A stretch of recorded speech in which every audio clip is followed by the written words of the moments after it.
Phoenix police pointing their guns at people of color, threatening deadly force, sometimes over petty crimes.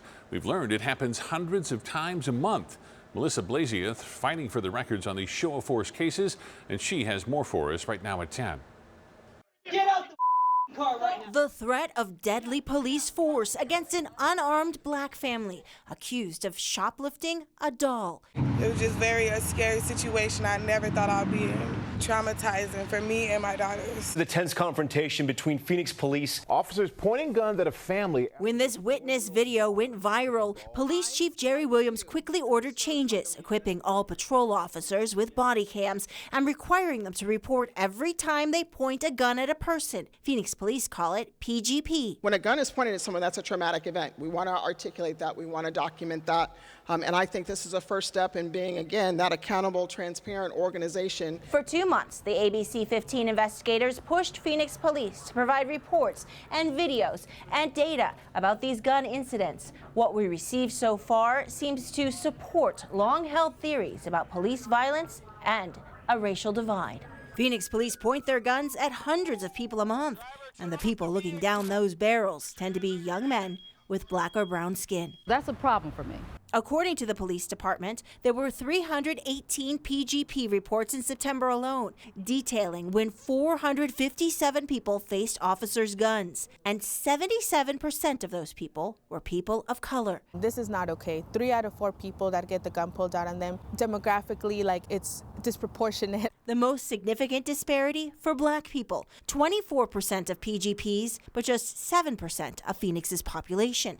Their perceptions of black men being more of a threat than anyone else. Our children should not have to carry somebody else's bias.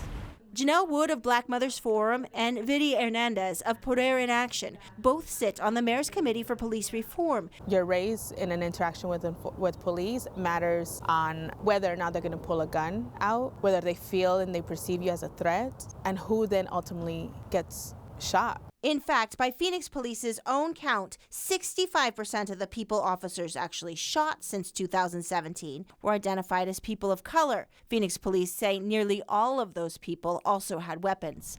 Earlier this month, we asked the president of the largest Phoenix Police Officers Union whether there was a racism problem. Absolutely not. Absolutely not. And that's what they do to every department. Racist. Systemic. You know, you have these key buzzwords that they all use. Assistant Police Chief Mike Kurtenbach says the police department needs more time and more data. We need to contextualize what that data really means. So what type of calls were they? Looking beyond the color of somebody's skin or their sex, what was the nature of the contact? Kurtenbach says Phoenix officers undergo extensive training on when to pull their guns out. He's trying to gain compliance.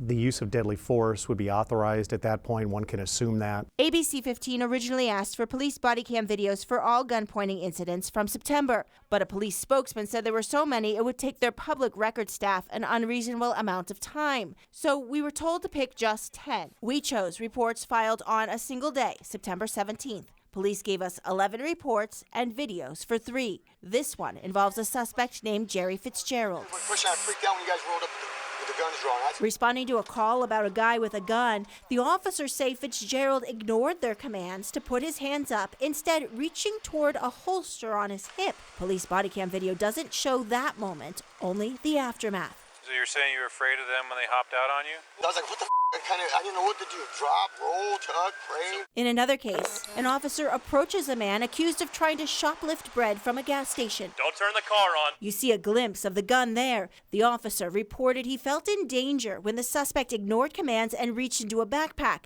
Driver, turn off the vehicle! Some PGPs involved violent crimes or armed suspects, but most did not. In one incident, a naked man was found sleeping in a vacant building. In another, an officer responding to a fight call saw a man running and held him at gunpoint, but he wasn't involved. There were also about 50 PGP reports that listed no crime at all. Supervisors are reviewing every body-worn camera video associated with a PGP to ensure that the actions are consistent with our policy and that those actions are properly documented.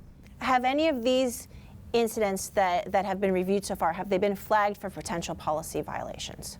Not that I'm aware of. Community advocates say better training on implicit bias, de-escalation techniques, and less lethal options is needed now. And if there's lessons to be learned that lead to policy changes, then we'll do that. I'm investigator Melissa Blasius, ABC 15 Arizona.